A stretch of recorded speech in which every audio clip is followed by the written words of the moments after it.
Welcome to Discover Week 5. And if this is your first time, we always read the rules to begin our time together. And the group rules are this. Number 1, respect the privacy of others. What's said here stays here. Number 2, we are not here to fix one another, so please don't offer advice during group. Number 3, no crosstalk. Make a date to chat with someone one-on-one privately if you want to visit more. And number 4, limit sharing time when contributing to the conversation, and you must use the mic. So I go through the notes every week. If you didn't pick up notes, they're in the back for this week, week 5. And I go through the notes, and once I'm done going through the notes, I leave the last 20 minutes, sometimes we have longer, to talk and discuss and share questions and share stories. But I do need you to use the mic, and Miranda has it, and when we get to that point, she will pass it to whomever wants to speak. So this is week 5, and we are covering step 5. And in one word, step 5 is confess. AA step 5 says this: we admitted to God, to ourselves, and to another human being the exact nature of our wrongs. Our step 5 says, after working on our inventory, we confess to God and a trusted friend that will listen, help us identify patterns, and remind us that we are forgiven. So it's a little different than AA step 5, but we'll unpack that. Making our inventory, which was last week, step 4 is all of our inventory. It's the lists. And if you weren't here, you can pick up step 4 after we're finished, and it has all 5 inventory lists. You can print those online too if you need additional copies of the inventory lists, or if you lose yours, you can always print that off online. So making our inventory lists is one huge thing. And if you've tried to start doing that, then you know. Or if you're still avoiding doing that, then you know. Sharing our darkest secrets and failures to another person is an even bigger deal. So making the inventory list is huge. Sharing that inventory list is a bigger deal. This is a very famous quote by someone anonymous, but it says, you're only as sick as your secrets, which if you know the things that you really work hard to keep secret about yourself, then you know that you're only as sick as your secrets, that you really do feel sick in those places. And it does make us feel sick when we are keeping a secret. If you've ever done that, I have multiple times. And I know that it really does make you feel sick, internally and physically sick. After working on your lists and accumulating enough information to share, finding a trusted person to share with is your next step, which is step 5, confess. So that's what we're going to talk about tonight.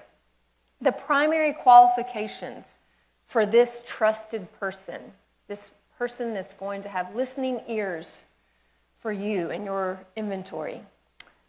Here are some primary qualifications. You want someone that is the same sex as you. So we're all women in here, so it would be wise if we picked a woman to be this person. You need to pick someone who is trustworthy. Not somebody you just trust, but who has actually demonstrated that they are trustworthy. That's different, right? Someone who is able to truly listen. This is a combination that sadly is rare, that they be trustworthy and they can listen to you. There's a lot of people who might be trustworthy, but they don't really have the capacity to listen, to just be quiet and listen to you. Also, this person, this trusted person, should be able to convey that what she is hearing is in no way uncommon, extraordinary, or shocking. So when you tell her some of your deepest, darkest secrets that are on your inventory, some of your most embarrassing truths or shocking moments in life, you don't want someone who's very trustworthy and willing to listen and has the bandwidth, but they are going, oh my gosh, like, I can't believe you did that. What are you talking about? Like, you don't want someone who can't hear that and almost be, to some degree, stoic in her reception of what she's hearing. Because in all honesty, sin shouldn't shock us. What we have experienced, whether it was sin coming at us or sin going out of us, is common. And that may be not true that that person hasn't heard that, so it's not common to them. But you don't want a person whose emotional reaction is going to influence, we're like, I'm not going to tell her the next thing. My God, if she acted like that when I just told her this, I can't tell her the next thing on my list. We're crying out loud. So you want someone who is able to convey that what she is hearing is in no way uncommon, extraordinary, or shocking. It doesn't mean she's not going to have no reaction, but you don't want an overreaction because it's so shocking. Like, this needs to be a person who's seasoned in shock and sin. Somebody who's heard some stuff, okay? Maybe someone whose life is a shit show also, okay? And they have their own list. You also want this person to be able to see patterns and potholes that then can be shared with you. God often speaks to us through other people, right? So this is true for this. You want someone who would listen to you, hear you, have the bandwidth to hear what you have to say, what you have to share, that they are trustworthy, that they are going to handle this stuff that you are sharing with utter confidentiality, that they are the same sex as you, but that when they're listening, that they are wise enough and perceptive enough that they can go, you know what? Now that you're kind of finished with that list and I see a pattern, can I share it with you? Or I see some places that even though it's on different lists, it seems like there's a place that you kind of get stuck. There's a pothole. Or maybe there's a common person that's kind of on your anger list, on your fear list, on your hurt list. Like, maybe there's some patterns, and you want a person who's perceptive enough to share that with you. You don't want a same-sex person that's trustworthy, able to listen, and able to hear shocking things and then give you no feedback whatsoever or be perceptive in what they're hearing. You really want to find somebody that can do all of those things. That would be the most useful. If you can't find somebody who can maybe identify some of those patterns, that would probably be the last thing that I would give up if I had to only meet certain criteria on this list. That would probably be the only thing that I would give up on this list in a person, if that makes sense. Because maybe, hopefully, God would reveal somebody else in your life that would help identify some patterns. And maybe God himself would just kind of enlighten you by and through his Spirit to go, I see this pattern. I can see it on my own. Now that I've written it out, I can see it. But so we want primary qualifications. That doesn't mean there are other qualifications that might help you specifically. You know, maybe you want someone who's kind of in the same season of life that you're in, or has gone through some of the same things or struggles with some of the same things that you struggle with. Sometimes that makes a person more comfortable. It's not necessary. I have spoken with lots of people that I do not share the same struggle with, like outwardly. Ultimately, it is all the same struggle, right? It's all unbelief. It's all sin. It's all a sin problem. But I've never struggled with alcohol. I've drank a lot of alcohol, and I've had some bad moments in life that are in regards to alcohol, but I could just never drink again if I don't want to. I don't know what it's like to not be able to make that choice. But I've spoken to a lot of women that that's true for them. And so I can relate to them because I feel that way about other things in life. I'm codependent in other ways. And I'm sinful, so it's not shocking to me. Like, I may not understand how that's true for you, like you can't do this or won't do that or you can't quit doing this, but I have my own things. So if I had to give up something, it might be a person that can't see patterns and potholes, but you'll know that person. You probably have a person that comes to mind right now. If you choose not to share your inventory, it's like trying to hold a huge pile of junk you just dug out of your attic in your own two hands. You are not made to deal with this stuff independently. So remember the whole analogy that we used last week in step 4 about our inventory is this archaeology, and it would be beneficial to us if we organized it and we really explored what's in there. And we liken that to a house. And that house has rooms. Some of them have closets. There's attic. There's a basement. And it might be all in disarray, or there might be some areas that are kind of organized and under control. But regardless, there's constant maintenance when in a house. Even if your house is organized, there's constant maintenance. And you have to replace some things, and you have to keep it organized and cleaned and maintained in some way. So inventory is always ongoing. It's never finished. It's never complete. And so even if, since last week or last year, if you came to the last season of this, you only have one thing on one of the lists, and you think you're ready to share that one thing with a trusted person, I encourage you to do it. You don't have to have something on every list to find this person, to communicate with this person and share what's on your list. It doesn't matter how much you have on your list. It's not like, oh, don't call me to share your inventory until you have at least 10 things on each one of your 5 lists. Whatever you have, if I'm your listening ear, go. It doesn't matter how many things you have on that list. That's where God has you. So there's no right or wrong amount to have to share.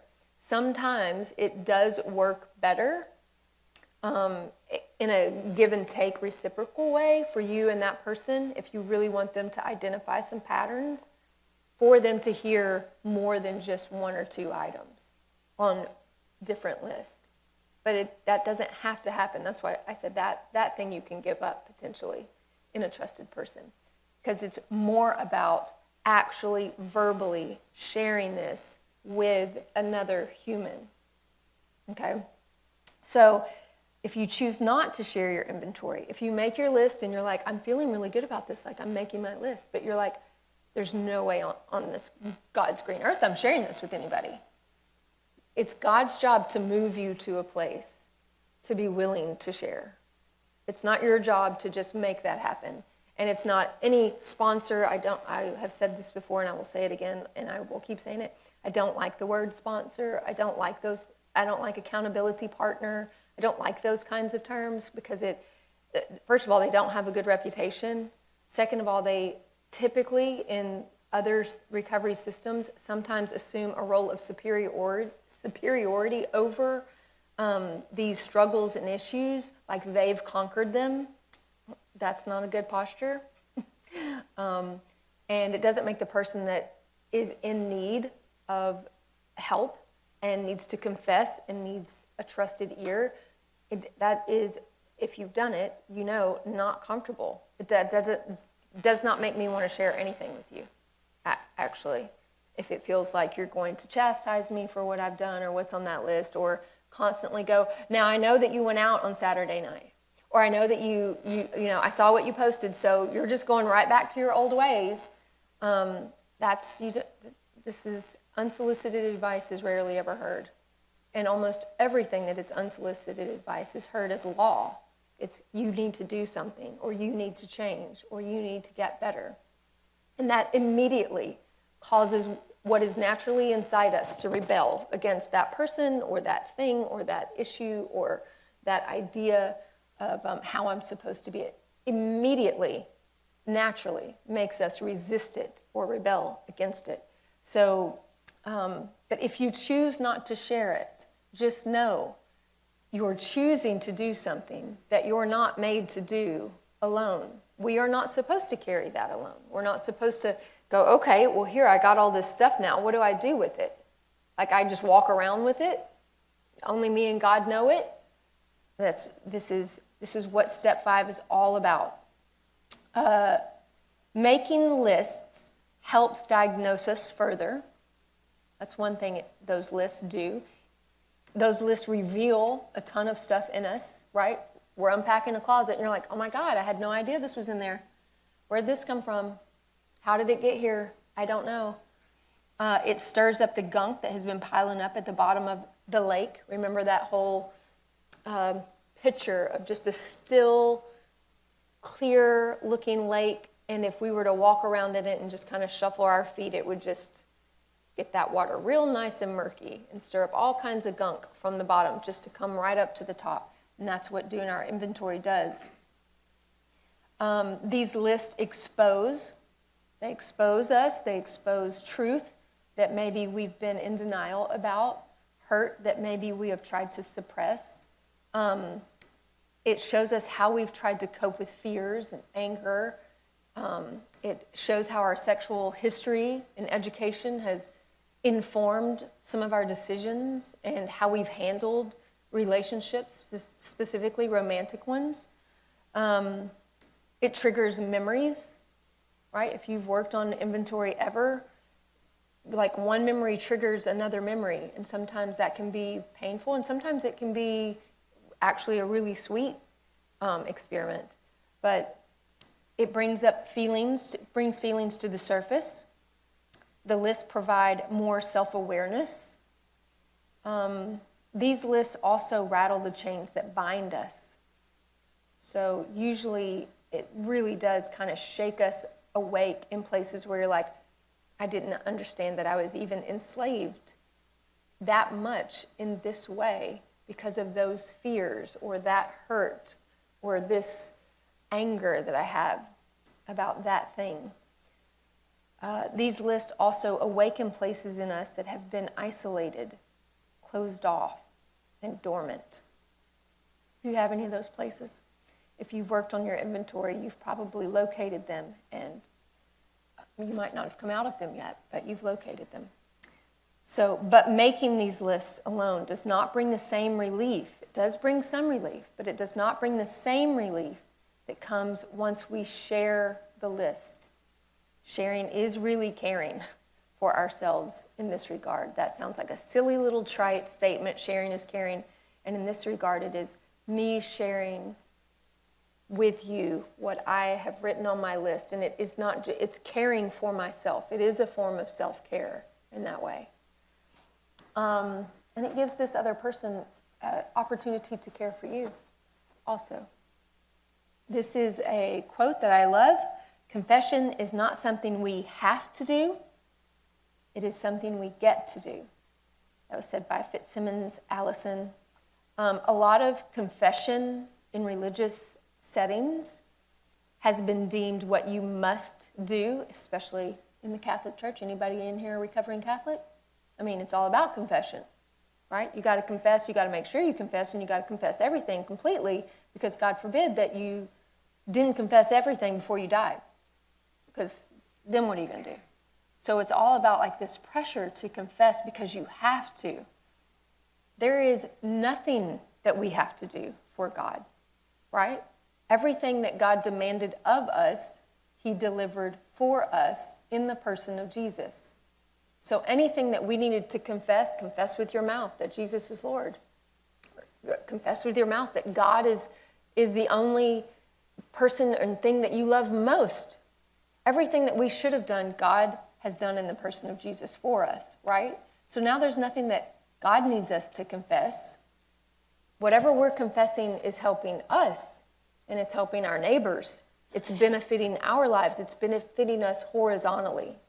It may bring us closer in how we feel to God. It is not vertically actually bringing us any closer to God. He could not be any closer to us, right? If his spirit indwells us, there is no closer. He can be no closer.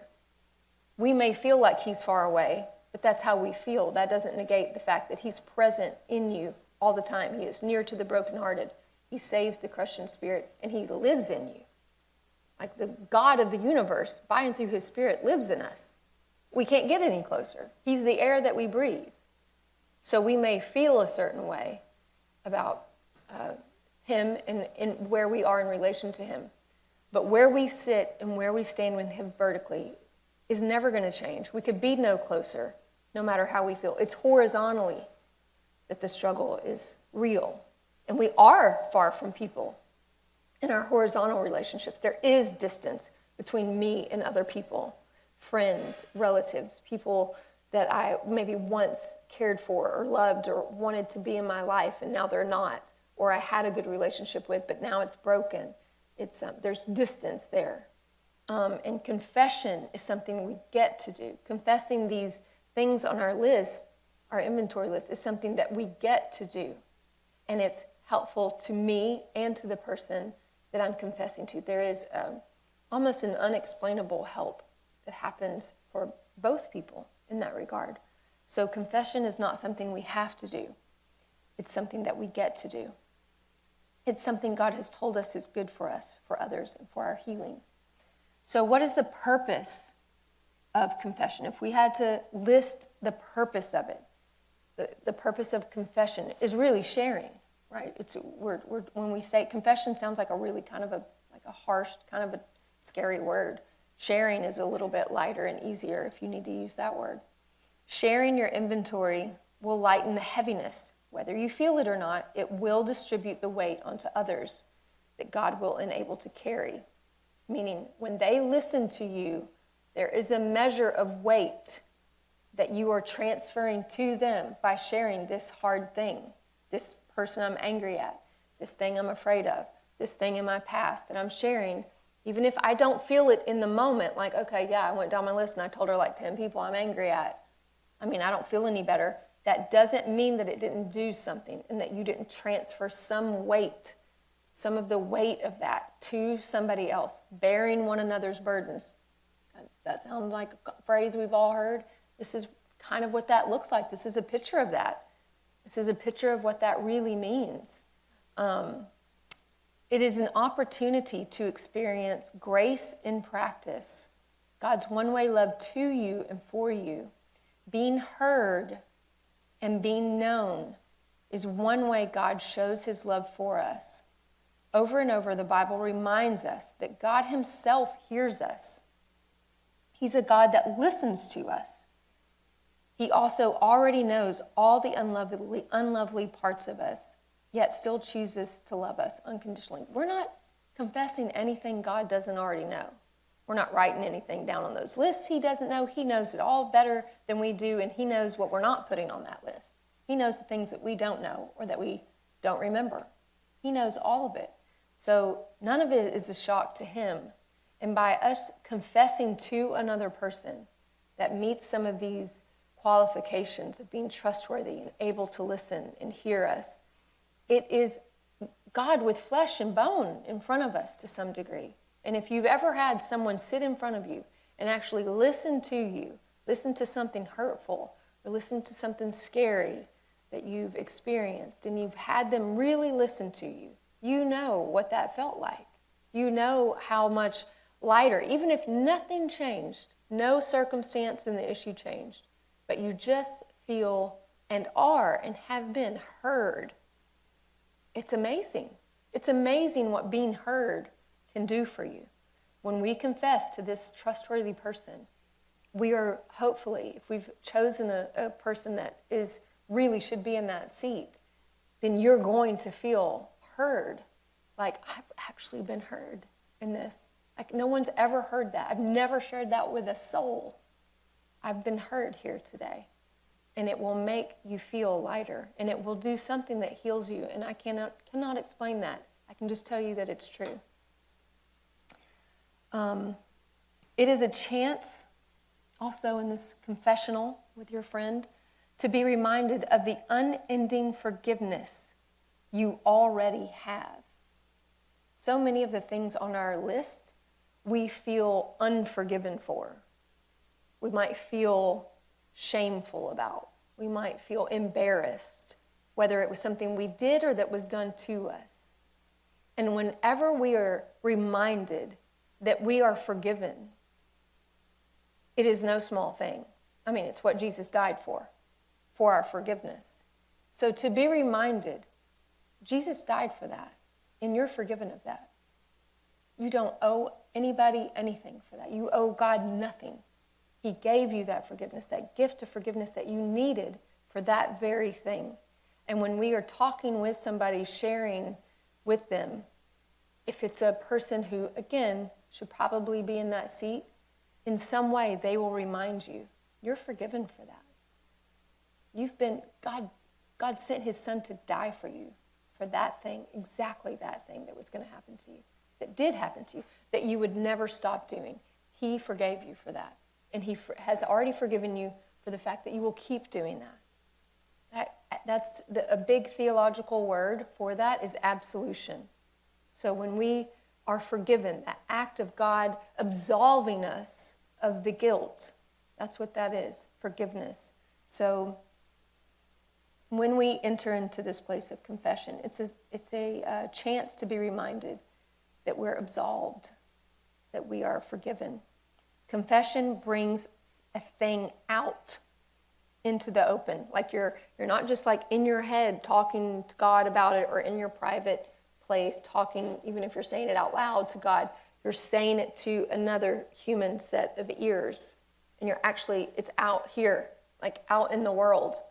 And we always say better out than in, right? If you really need to vomit and you feel sick, better out than in. Like it's better just to let it out than to hold it in. And the same is true with this. Once we have this inventory, it's better out than in. And it may not feel like that's true when you're thinking about doing it.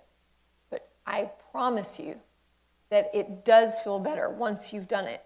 And there are women in this room that could go, I can tell you that is true, including myself. You've opened the closet door, revealed the mess inside, taken stock of it, our inventory, and now you are sharing your findings in this step. This ushers in humility, which is a vital trait of a healthy human.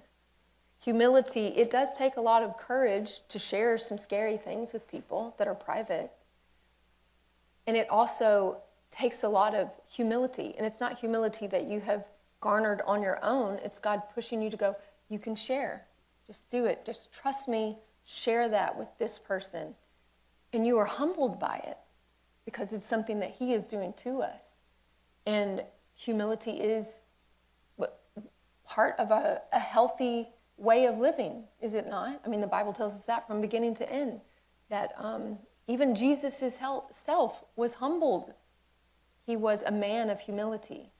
So for us to be humbled in that way, because ultimately fear, if we whittle it down, it just comes down to pride, and then under there is unbelief. Like we have pride when we don't want to. I don't want to reveal myself in that way.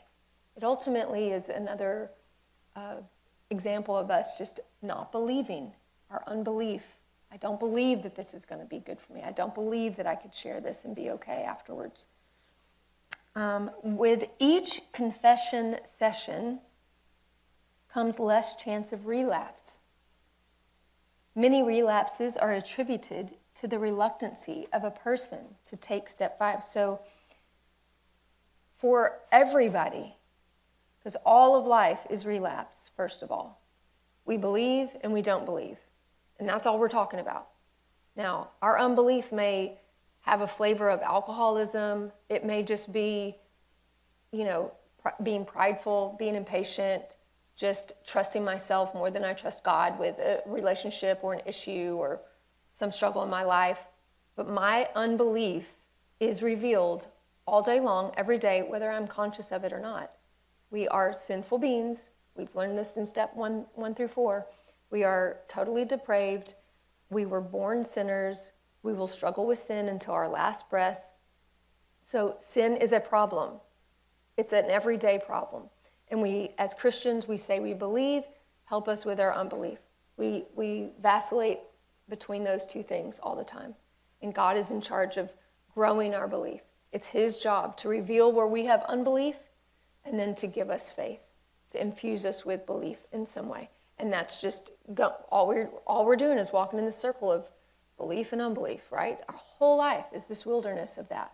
And so when we have these confession sessions, there's less chance of relapse into unbelief because there's been some truth revealed in that session that you're like, okay, well, I'm not gonna be so reticent now to do that again because there's been some measure of belief instilled in me. Like, I absolutely should do this. I'm gonna work on my inventory more and then I'm gonna share again. So there's some sort of relapse, propensity to relapse that could be avoided the more that we are sharing our inventory, kind of keeping it up to date. Remember when we had checkbooks? Remember? Miranda doesn't because she's going to be 30 on Monday, so she does not. But we had checkbooks, and you didn't have a checkbook. And we had the registers, right?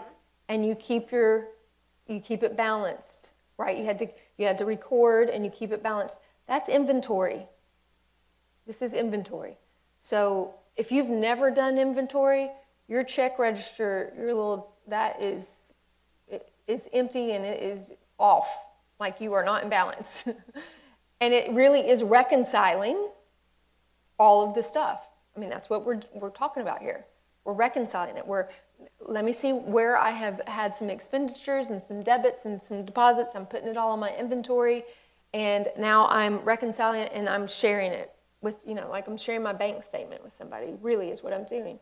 And as I do that, I'm still having debits every day.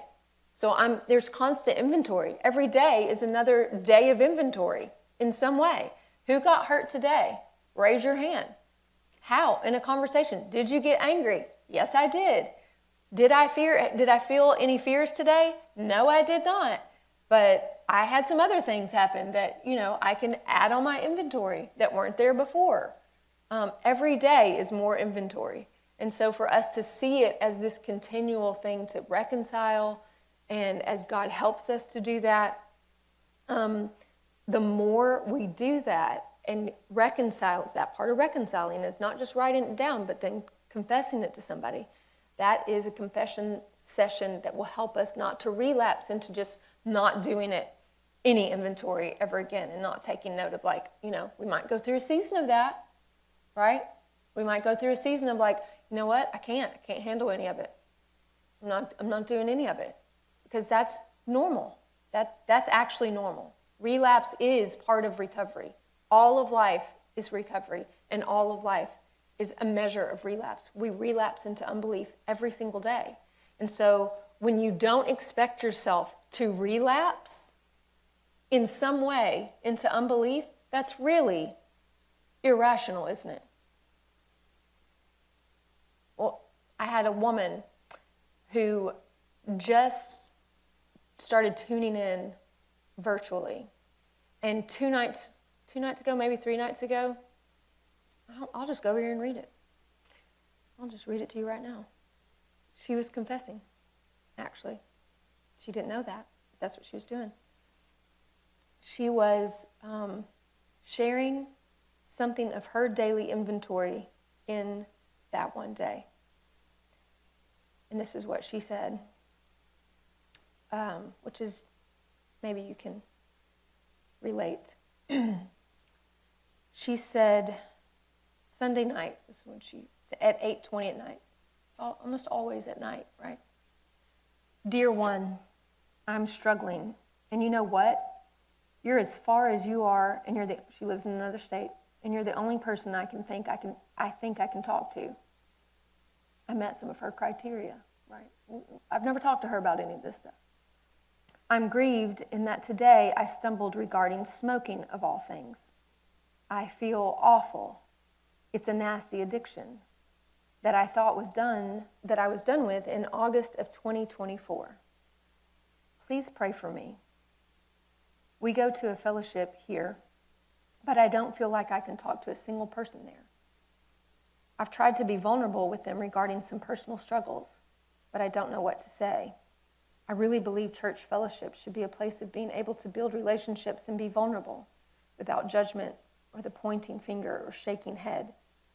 I'm stuck, and right now my husband doesn't even know I broke down and smoked 2 cigarettes. I don't want to be in bondage again to it. Please pray. I know Jesus doesn't condemn me, but right now you're him with skin on for me. Bless you. I know we are dragged away by our own desires and unbelief, and I chose and I wanted to smoke. I need help and hope. All I can say right now is, thank you for your love and friendship and prayers. All of life is relapse.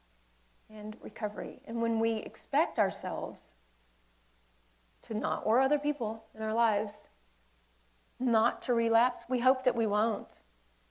We hope for the worst, but we hope for the best, but we plan for the worst. We plan for relapse because that's more likely in some way. So when people relapse, it is crushing, especially if it's deadly in some way. But relapse is more normal than not. It's rational to expect relapse if we actually consider the human condition. It's irrational when we don't, right?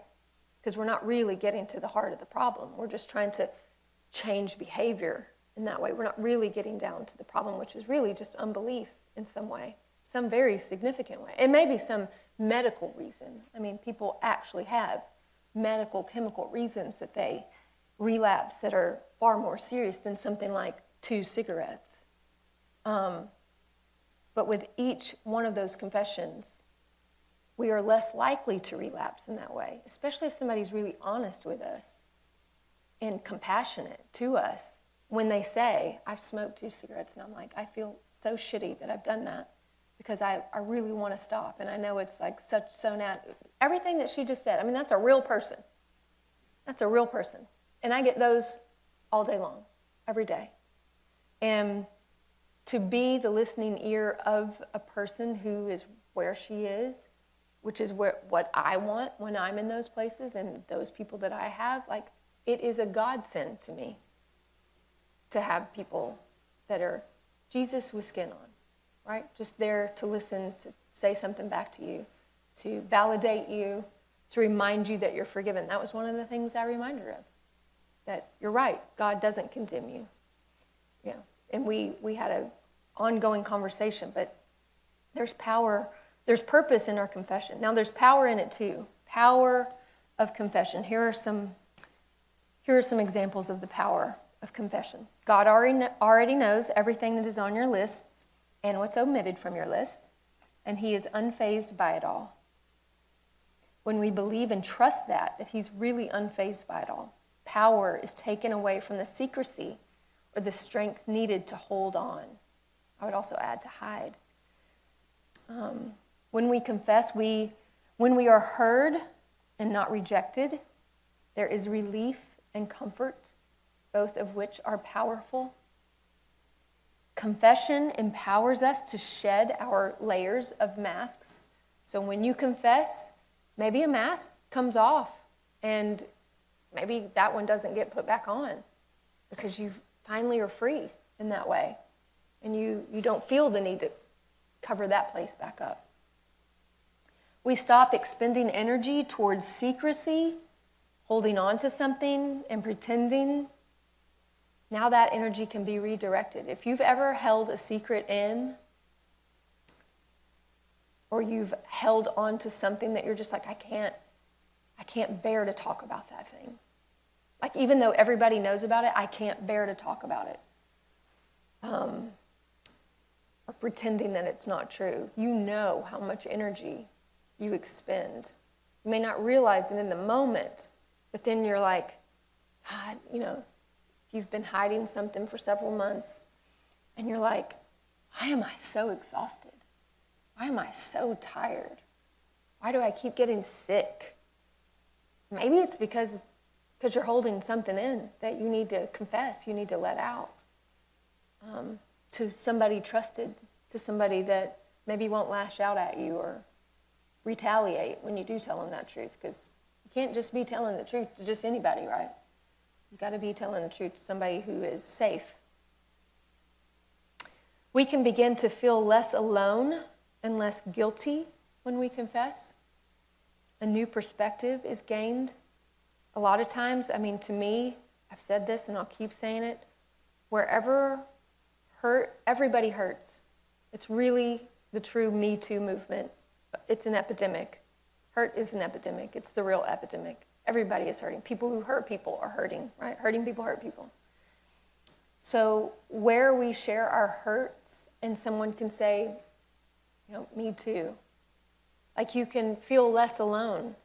Because how does it feel to be like, I'm the only person that's ever gone through this? You know how you might have had something happen to you and you're like, nobody's ever experienced this pain.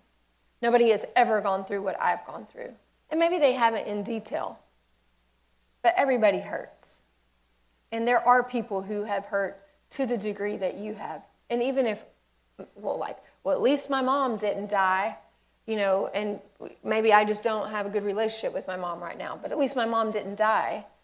You know, this lady's mom died over here, and she doesn't even have a mom anymore.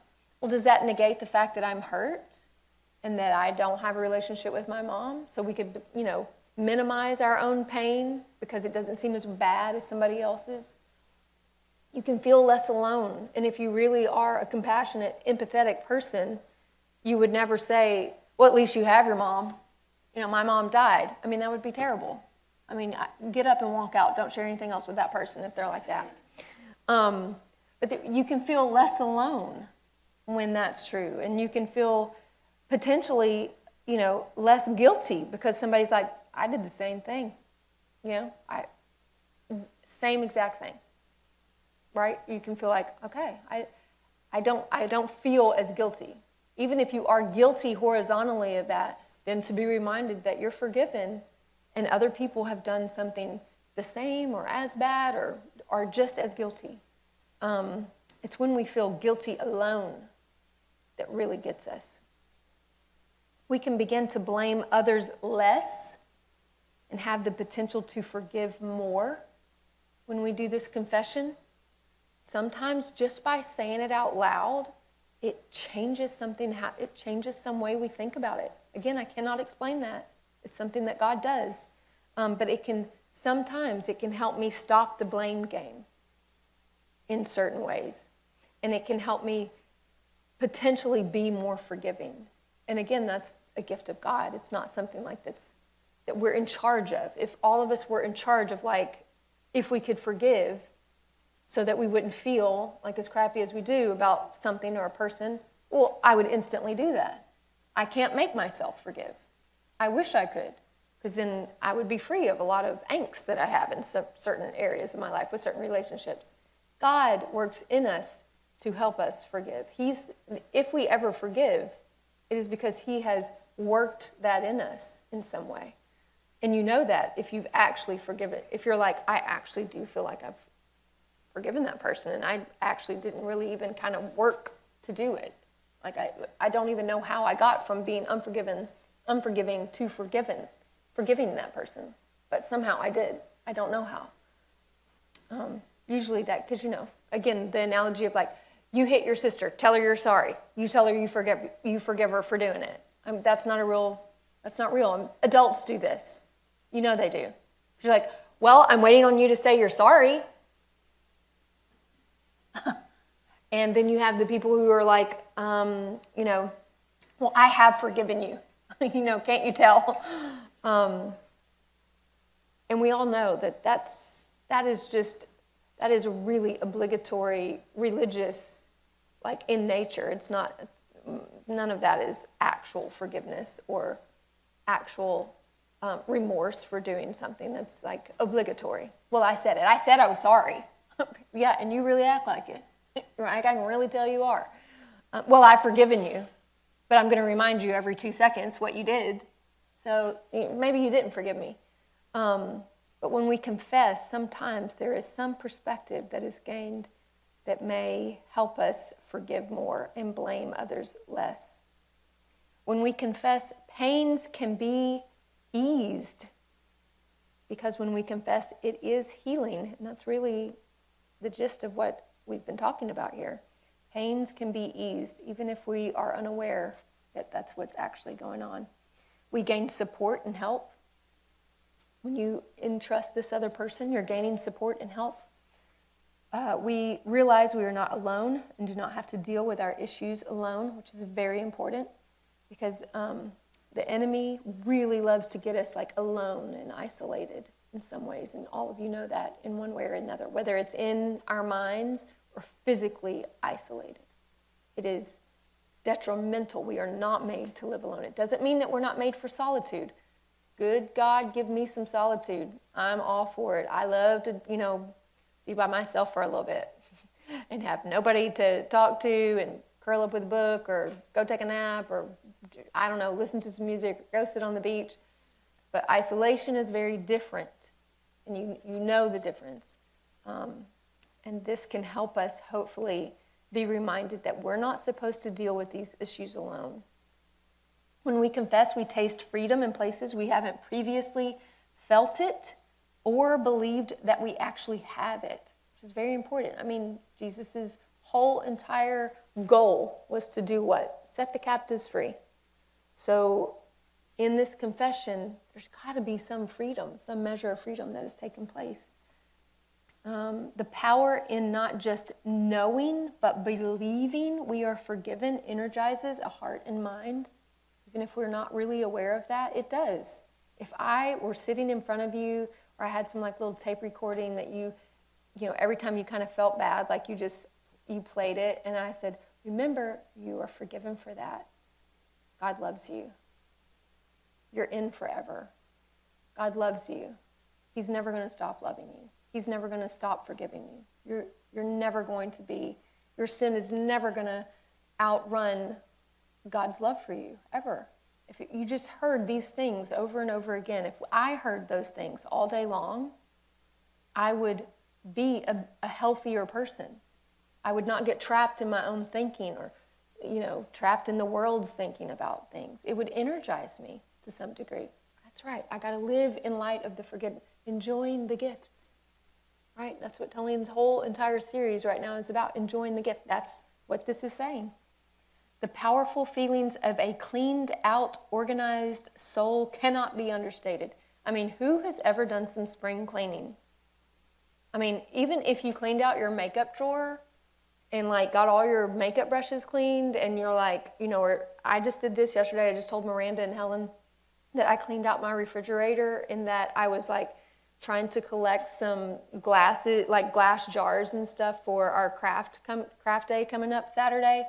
And so I was like, expired. And when I got finished, I was like, I feel so good. It feels so good for it to be like clean and, you know, a little more organized. I mean, it wasn't, I took like 8 things out, but I can't tell you how good it felt. I was like, I basically just cleaned my entire house top to bottom. That's how it really felt, but I didn't. But so you know that it's a powerful feeling when you get something cleaned out, or like you finish your taxes, or you know, reconcile your checkbook, or whatever you're doing. You know how it feels to clean out your closet, you know, after every season. And we only have one season here, but you know what I mean. And you know how it feels. The same is true for this. It will feel the same. It will feel like this, like new, energizing, organized soul that is like, you're like, you know, I'm cleaned out. Like what? I don't even know what to do with myself now. Bringing things to the light, meaning sharing out loud, confessing with this other person, relinquishes the power that it had in the dark. And that I cannot overstate that. It is a huge, huge power in being able to say it out loud. There are people that, Karen did it when she walked in, that will so generously say, Stacie, when you say this, or the fact that you said that out loud, you have no idea how that helped me or how that met me. And I'm only able to do that because God has proven to me that bringing those things to the light and sharing out loud relinquishes the power they have in the dark. That's true for me too. It makes me a freer person, more energized, because I'm not keeping that inside. That's not where you're going to get me. I'm saying it. I'm getting it out because I know there's power in that. There's energy in there. There's like some release and freedom in that is helpful and healing. And I want to stay there. I want to enjoy that. I want to feel that. Some of the passages that I really love to go along with this step, my favorite by far is James 5:16. Therefore, confess your sins to each other and pray for each other so that you might be healed, so that you may be healed.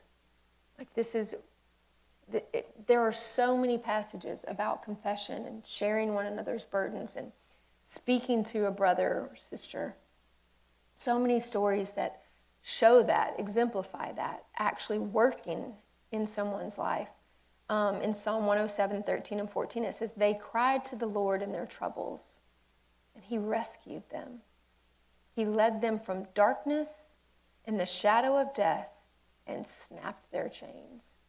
And that's powerful and beautiful. And that's for you. That's for me. Our inventory is a cry of our troubles. If you really look at all of your inventory, all of your archaeology, it's listing your troubles. And God has rescued you from them. And he'll lead you from the darkness and the shadow of death and snap the chains that hold you within all of that inventory by this confession. That's one way he does it, by giving you the opportunity to confess. In John 8:32, it says, then you will know the truth, and the truth will set you free. When we see all this inventory and we confess it, there's more truth that we see and that we know. And when we have truth, we are more free.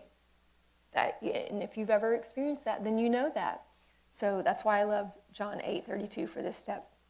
The prayer prompt that I use for this step, God, reveal a trusted person that you would have me share my inventory with, and then give me the courage to share honestly. And for me, daily, because I don't have like a big giant list anymore. I mean, I do, but I'm kind of doing daily maintenance. That's a different step we'll get to. But God, reveal a trusted person that I'd share this issue from today with. Because usually mine is like a present thing, like more of it's like present. If there's anything that comes up that's like from past, well, give me that person too. Mine is more like constant now, because it's more present things, present day things. But give me that person, give me the courage to be honest with that person. Give me the courage to share honestly with that person. I don't want to skip things on my list. I want to share it. Think about it.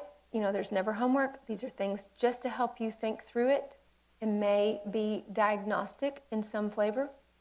Number one, what is the most difficult part about sharing your list with someone else? What is your answer to that? There's no right or wrong answer. What is the most difficult part? Like, write what comes instinctively to you. Like what is the most difficult part? Number two, do you have any fears related to confessing your lists? Do you have any fears? You might want to add them to that fear list on the inventory if you do. Number three, because maybe that brought up a fear you didn't even know you have. Number three, do you believe step 5 matters? Do you believe confession to another person matters? Why or why not? Number 4, pray that God would also continue to help you fill out your list even after you've shared with someone. A lot of people will be like, oh yeah, I did my inventory and I shared it. I shared it with this woman last year. I've done it. I don't need to do that again. I've heard that a lot of times, a lot in the past 20 years. And but I would say that, and when I first went through a recovery system in 2005, I thought that. Like I went through and I did my inventory. I had like 1 week to do my inventory, and it was like I had to do all this stuff, and then I shared it, and I was like, okay, I just burnt it. Like just threw it in we all had like a big bonfire and we all burnt it. Okay, and which that was fun, but then I didn't think I had any other inventory to do after that. It wasn't really explained to me that it would be ongoing, or that other things from my archaeology, from my past, God would find another time to bring other stuff up, or another layer of the same thing up. And that is vital to understand. That, remember, it's cyclical. So this time we walked around about the issue that I have with my sister, and I do have it on my inventory, but the next time maybe I, come around and my sister is like, there's something going on with her again, maybe there's another layer of inventory that has to do with her and that issue in my relationship that I didn't even think about last time because I wasn't ready to deal with that part of it last time. I'm ready to deal with that part. God wants to deal with that part now. And so it's ongoing. And for to be able to pray that God would also continue to help me fill out more inventory, more list as it comes to mind. Even if it's not something new, even if it's something that's old that he's just bringing to mind afresh, that I would be reminded that there's more work to do. He's got more work to do in me. There's more, and when I say work, I mean him. That there's more for him to work on. And he's very patient in how much he will work on at a time with you. Sometimes it will feel like that's a little too much at one time. But he knows, right? He knows. He knows how far to push you and how much to bring up. And it can be overwhelming. And remember, like, that's not always a bad. That doesn't always mean to abandon it or that it's always bad. It might mean that you need another person to talk to about it. And it might mean you just need a little time out, just a little breather. Just, God, give me a little breather from this. Like, help me out. So with that, last think about it, the prayer prompt for God to help you continue your list. That concludes our notes for week 5 and step 5.